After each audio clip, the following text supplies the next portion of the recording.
You ask Tiger to solve.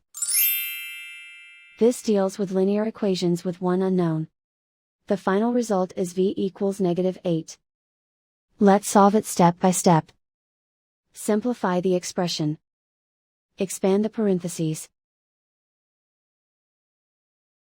Multiply the coefficients.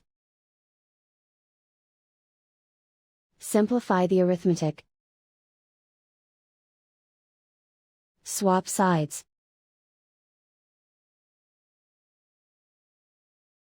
Group all constants on the right side of the equation. Subtract 14 from both sides.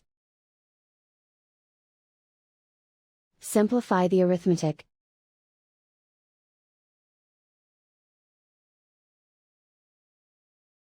Isolate the v. Divide both sides by -49. Cancel out the negatives. Simplify the fraction. Move the negative sign from the denominator to the numerator. Find the greatest common factor of the numerator and denominator. Factor out and cancel the greatest common factor. And so the final result is v equals -8.